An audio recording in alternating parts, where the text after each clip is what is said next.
were like, what, you do music? This is you? What? Yeah, huh? And they were like, all right, we'll help you. And he put an actual vagina on the flyer. That doesn't surprise me.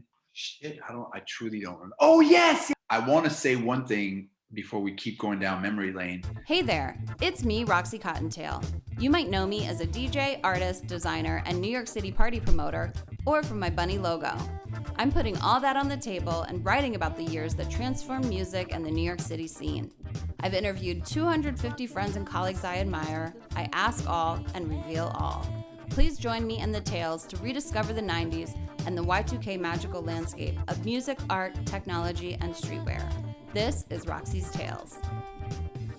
You're great. What is behind you? I'm just books and random junk. Okay. I thought the tile was like a architectural. It kind of is. It's part of the house or whatever. It's just, I'm in this old Spanish house in LA right now. How's LA? I hate it. Really?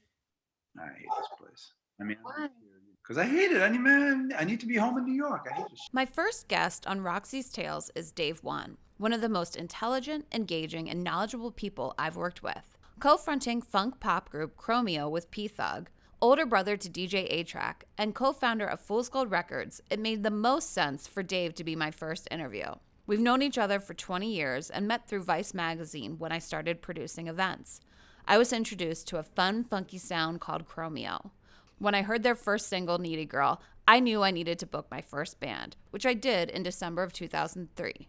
For me, Dave wrapped music nerds, social butterfly, and academia into a prolific package that most don't know the full spectrum or impact of. I hope this interview sheds some insight into the talent, generosity, and overall good vibe that Dave One, his music, and support lend to an evolving period, culture, and future. Without further ado, here is Dave One. All right. My name is Dave. I go by Dave One. I'm half of the band Chromeo. I'm also the older brother of DJ A-Track, and I'm an owner, partner in Fool's Gold Records. We met in 2004 or 5. It was 3. Might have been 3, actually. You're right. You were promoting shows in New York. There was a whole new scene of music that was exploding. This is it. And which one is that? Knitting Factory. Yeah, boom. So that's 03? Yeah, this was December 6th, 2003. Yeah, I remember that show. So yeah, that's when we first met. Our worlds overlapped for a long time because Dust and Fool's Gold and my brother and then the parties at Sway and all that. So I feel like, yeah, we definitely ran on parallel paths for a few years in those really incredible times. Yeah, I was introduced to you through the guys at Vice, or I was introduced to Chromeo, I should say. Yeah, it makes sense. So Chromeo was initially signed to Vice Records. So I moved to New York. I was coming to New York my whole life because I have family there. But I always wanted to live there, and I could never afford that until I got a scholarship at Columbia, a PhD scholarship. So I was still an academic. And that allowed me to have like a little apartment and to be able to live there. And so right after I moved there in September 2002, and I guess like a month later or so, we had our second ever Chromeo show opening for the Streets at Bowery Ballroom. And that was like a Vice Presents show. Wow. People liked us and Vice signed us right then and there. And then so and I was already working, I had been working with Vice because they're also from Montreal. So I'd been down with writing for them, right? Yeah, I was writing all the hip hop stuff for them since like 98. So I was friends with them and they were like, what, you do music? This is you? What? Yeah, huh? And they were like, all right, we'll help you. Okay, cool. So then they really introduced our music to a bunch of people in that sphere. And then, you know, the rest is sort of that's how it all started. I want to say one thing before we keep going down memory lane that is incredible to think about, because my brother and I just had this conversation in the car yesterday. So you know how they say like there's always like a trend cycle that comes back every 20 years. So a lot of the early parties you were doing, especially like 2003, it was still like the days of mashups, right? That was a big thing. Like Hollertronics, like, West and Low Budget, they kind of pioneered that. They were some of the OGs of that. Fast forward to 2022, I swear 2021, 2022, mashups are back.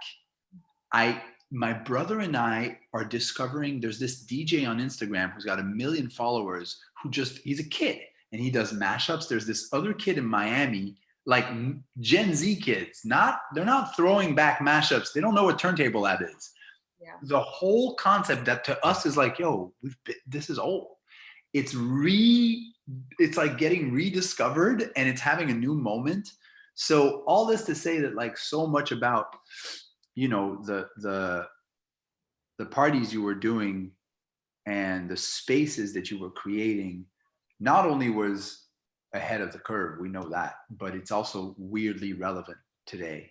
You really did that, you know what I'm saying? So that's why I really feel like that's the frame in which a book like this is relevant today. It's not just like a throwback, oh, we had our own CBGBs, except it was Knitting Factory. It's deeper than that, that was my little ramble. I'm sorry, No, Roxy. I need that ramble. What you said is essentially the foreword to the book in a way. It is. Yeah. And I appreciate that. And, when I did meet Naeem on the dance floor of Hollertronics, he had not even rapped yet, but he was just this kid wearing like gold Elvis glasses with a fifth of Jack in his back pocket. And I was like, who the fuck are you? Yeah. And then later on we became friends. And then he's like, oh, I'm making music. And I was like, let's hear it right now. Yeah. So where were you going out in New York while you were at Columbia? Were you going out or you were just practicing making music with P? Like Well, P was still in Montreal. So I was actually, when I was studying like crazy, a PhD is like, the workload is bananas. But I was still like, no, Friday we go out. I was still in that space. So there was different scenes in New York that I kind of was messing with at the same time, because I have friends that are more from like the hip hop world. And, so I would see like DJ Ellie play, like APT. APT to me of all time is like one of my favorite clubs and venues. And it was interesting because like upstairs you had like the Grown and Sexy, DJ Lindsay, DJ Ellie, kind of like soulful house R&B vibes. And then downstairs, James Murphy was playing like electro clash and rock and stuff. So you had both those things. And but I would go to that. And then I would go to Misshapes, wait in line with like my old school girlfriend at the time, like a schmuck, and just go to Misshapes because I was crazy. I didn't know Lee or any of them back then. So that was one thing. A couple of years later, if you remember, there's a club called Plaid that opened. That was bomb. I used to go there. Hollertronics there with Leo Fitzpatrick, like an early gig in 03. I remember when you had the dance hall night on Bowery, that like weird, like Asian themed club. I forget what it was called. Mission?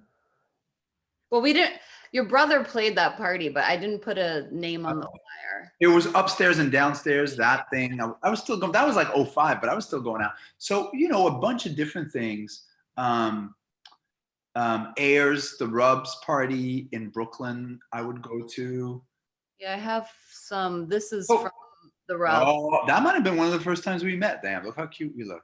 This is the Rub at when your brother played.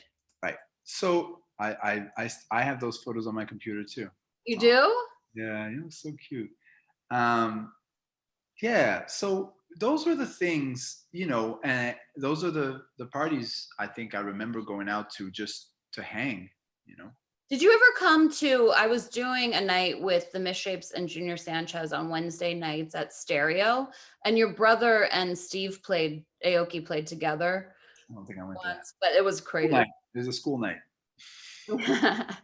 And then there was room service, which you actually played Kesha's birthday for. Oh, that's my baby. But that was later. That was 07. Yeah, this is 07. Yeah, that's much later. I mean, yeah, I remember that. That was, yeah. Yeah, the party at Stereo was 06. Yeah, and this was 07. Legendary. This is 06 though, right? So this is 05. 06, September This was September. So this show, Dust LaRock did that flyer. No. And so this show was the first ever Chromeo headline show. And it was at Cake Shop downstairs.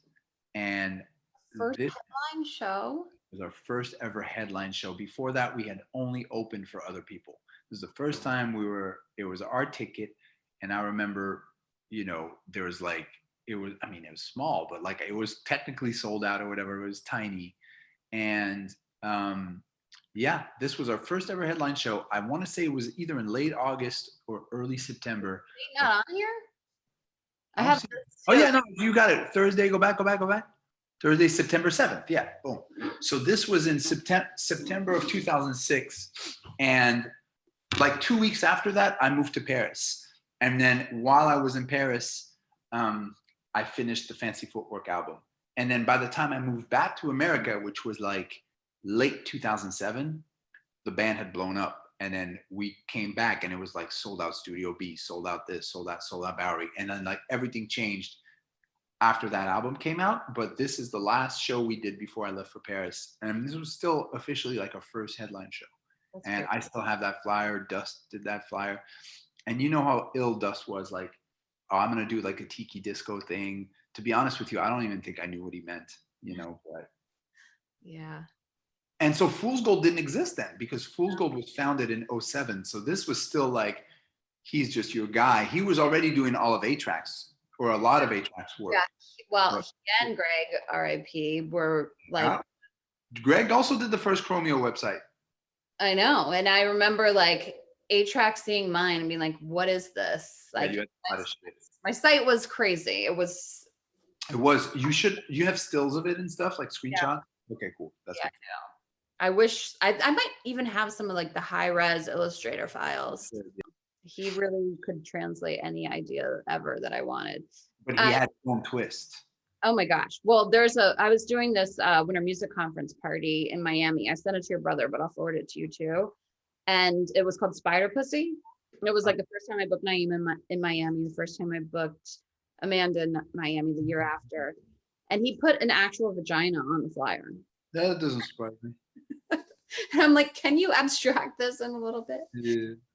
Okay, so I guess you didn't know anything about me before we met. It was like, this is. No, I was just like, who is she? She's hot. Like, I don't know. And I remember you were like, oh, you're so cute. I was like, this guy liked this girl. Your vibe was amazing. I just saw your name everywhere and I was like, okay, she's connected with all. I remember you coming to some events, like hitting me up, and so your brother was at Soundcheck in that 2003 show at the Knitting Factory, and then being in touch with him and him, or either you saying he wants to play one of your parties, and me thinking that I didn't know what turntablism really was. I mean, I knew what it was, but I didn't know if it would translate into my life or what I was doing, and. Yeah. But I remember you always attending or, being around. Of course. I mean, my brother hadn't even moved to New York yet, but I mean, and this is a part of the story that he would be better poised to tell. But when I moved to New York and I kind of tapped in with what the music scene was like and the DJ scene was like, I would talk to my brother, and he was back in Montreal, and he was kind of in a weird place creatively because he had kind of maxed out the whole turntables thing, and a lot of people didn't know where to take it next. So someone like Craze, for instance, he would just went all drum and bass. My brother never really was into drum and bass. So, so I think that like when I moved to New York and I was like, there is such an appreciation for musical eclecticism. And I was like, dude, there's parties here, and they're playing Black Sabbath, and then they're playing Nas, and then they're playing LCD Sound System, and they can play one of my records, which is like an 80s Jerry Curl record, and it's all mixed in together. You need to see this. This is fire. And I was like, and with your skills as a DJ, you could body this shit. And so I remember giving him that piece of motivation. He was like, oh, word. And I think it gave him a spark creatively and to meet new DJs, and sort of like he had been, sort of part of one turntablist community, and it just opened his eyes and sort of opened his perspectives to so many other forms of skills, and it just combined everything for him that he really blossomed. And then he moved. So when I left for Paris right after this show, this Tiki Fire, this September '06, I left to $8, mind you. This is outside of the club. love it.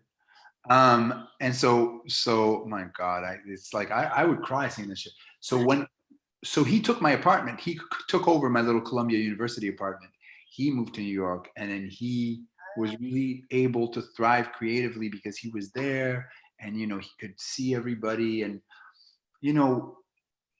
I've said this before, but like the friends and the relationships that we've made in New York around Fool's Gold, but around the scene that you're talking about too. They're people that they're bonds that are now like 20 years old, and they're still sort of my closest family to this day.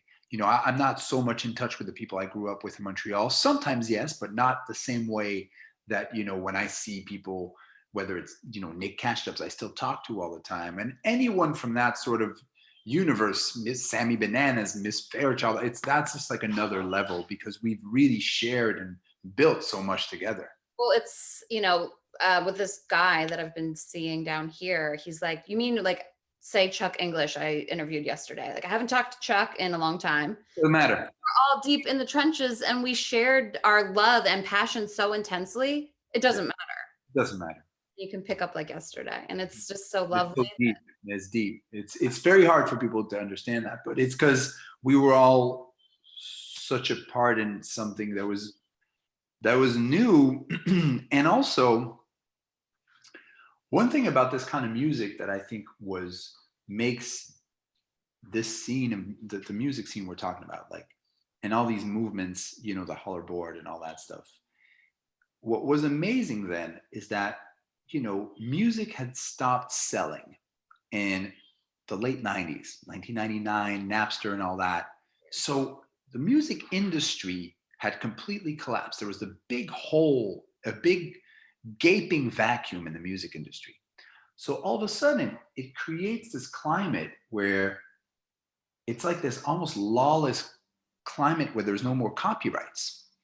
And so when you take that away, the freedom goes through the roof because you could put out mixtapes, mix CDs. No one's going to catch you, I mean, some people, yeah, DJ Drama got caught, but he was like too big. But I'm saying like Hollertronics can put out. Hollertronics Never Scared mixtape in 2003 got best album, top 10 albums in New York. Exactly. So that's the point I'm trying to make, which is actually also probably good for the prologue of the book as well, because that's like I'm not trying to impose my ideas, but I'm trying to think big picture here. You feel me? I'm trying to think big picture in terms of like, why was this so important? And why was that moment so unique? The music industry had collapsed. So you could have a bootleg CD that was best album. I mean, this is unfathomable now, right? Because now you got to go through clearances. Everything is on Spotify. Everything is making money. Everything is algorithm. We were the algorithm. Yeah, I mean, I hate that. That word ruined everything, and that concept ruined everything. Because this was still in the era of like, it's almost like the 80s, like word of mouth. Like, I mean,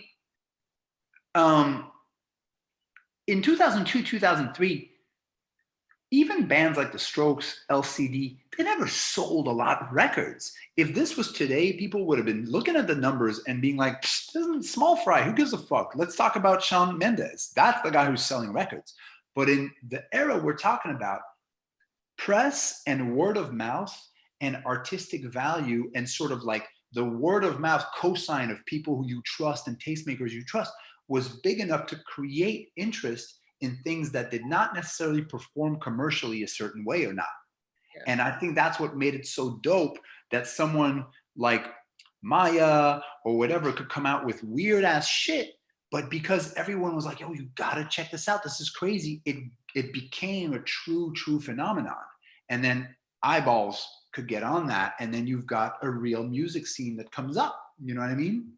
And mashups were a huge part of that, because mashups are a product of people getting shit off LimeWire, you know, no copyrights, downloading, bootlegging, and truly, it's like that can only happen in a climate of lawlessness and anarchy, and that's what the music business was at the time. So it was really out of the ruins of this music business, you know, Wes and Holotronics and Ayers and the Rub and Catch Dubs, but also all the down south Houston mixtapes and the Dipset mixtapes and the 50 Cent G Unit mixtapes.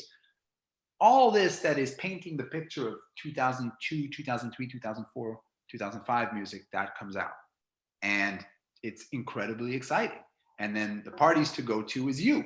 And in a way, you were able to connect the dots between a downtown skater scene and all these guys I know, because they're all my OGs, right? So I could say this.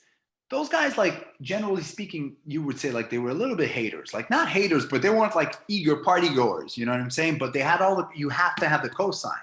So you're able to get a cosign. If you're able to get my boy Neil at your party, then it's legit, right? Forget Aaron, Neil. Neil, because Neil is my OG. Neil's my older brother. I don't have many older, but Neil is my older brother. If Neil went to your shit in 2000, then it's real, right? But Neil is not on the dance floor, you know, going crazy. He's in the corner being a tough guy, but he gives it that cachet.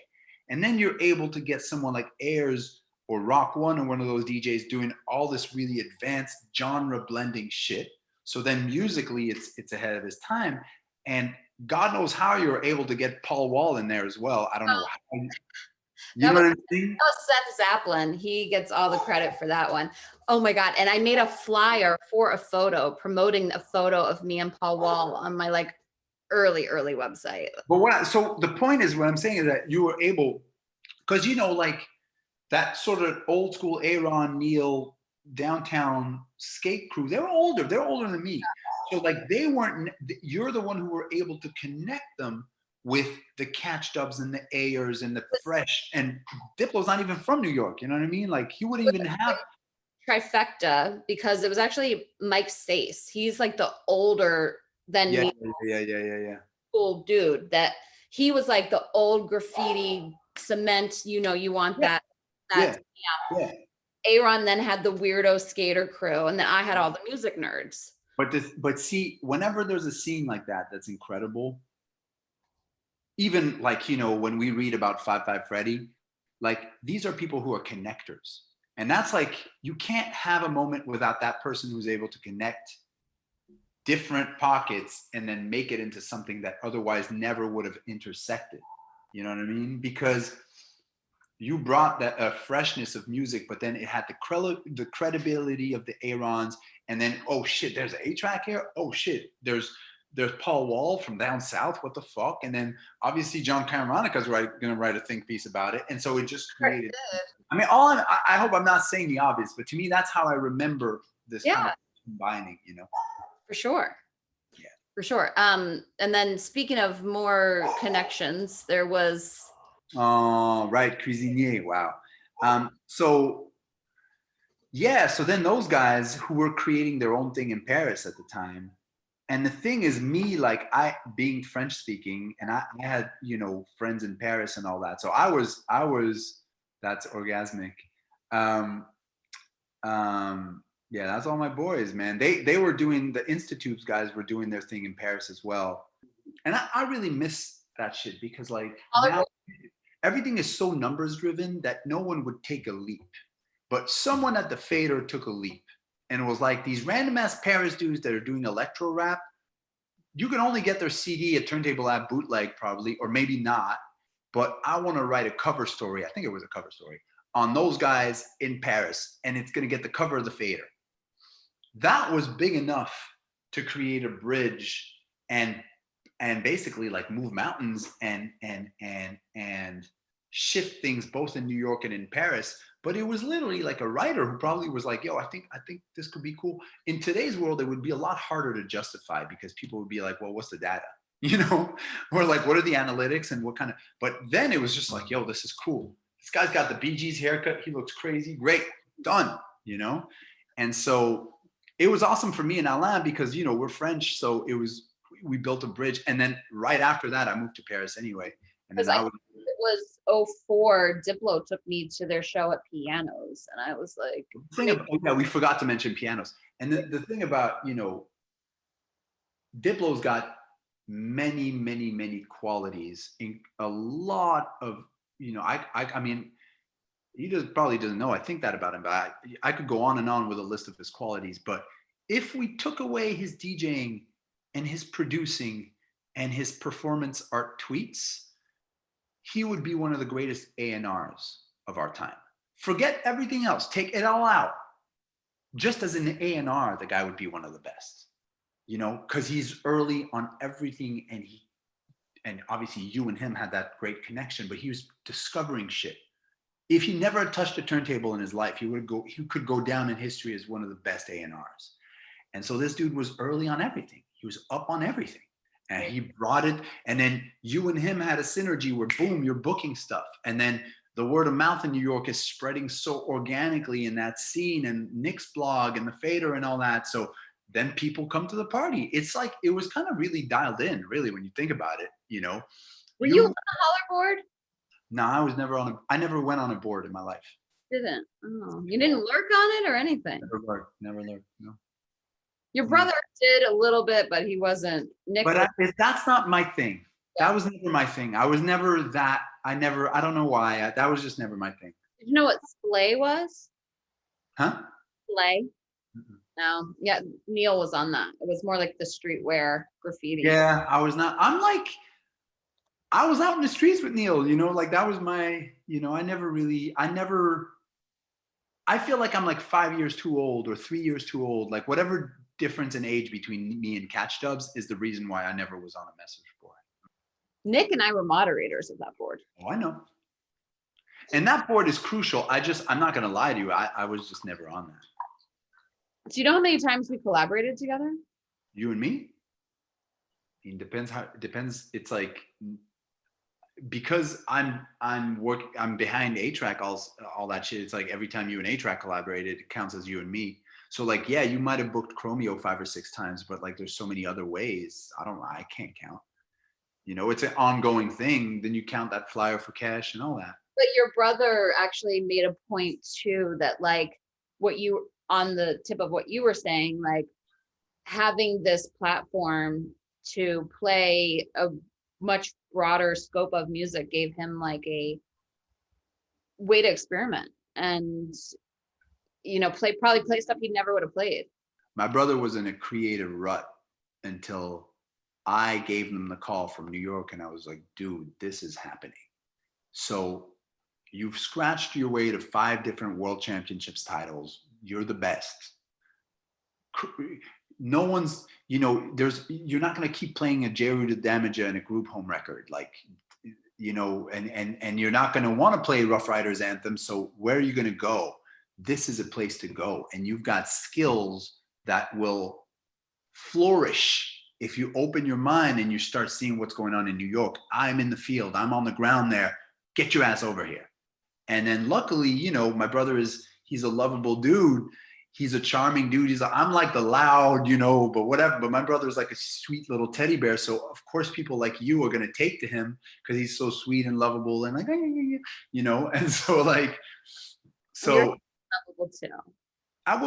Thank you. But I got my own brand. He's got his own brand maybe, but yeah, I think it really was a beautiful match for him. And honestly, even for me, like, I owe so much of where I'm at, you know, being able to see all of those parties and all of that scene in New York and have it coexist with so many amazing musical currents. Because we're not just talking Knitting Factory. Like, this is the same years as 50 Cent, G-Unit, The Strokes, Electro Clash, Andrew WK, before Vice magazine got canceled, like Vice being dope, you know what I mean? and mashups and Hollertronics and MIA and Naeem and Chameleonaire and Dipset. I mean, it's bananas. Well, that was another question. One of my questions is, what other questions should I ask? But what is that soundtrack for you? And you pretty much just listed it. I mean, yo, it's unreal. This is you and my intern Coco, I and remember Coco. This is a Winter Music Conference. Fire.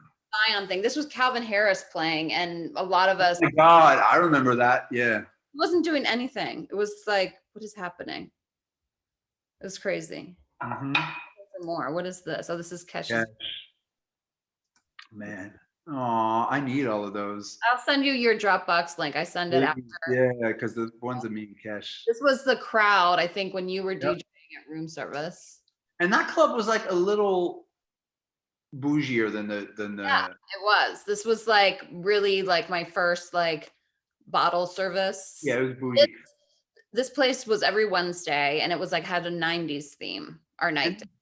Sway, your night at Sway was Tuesday, right? Monday.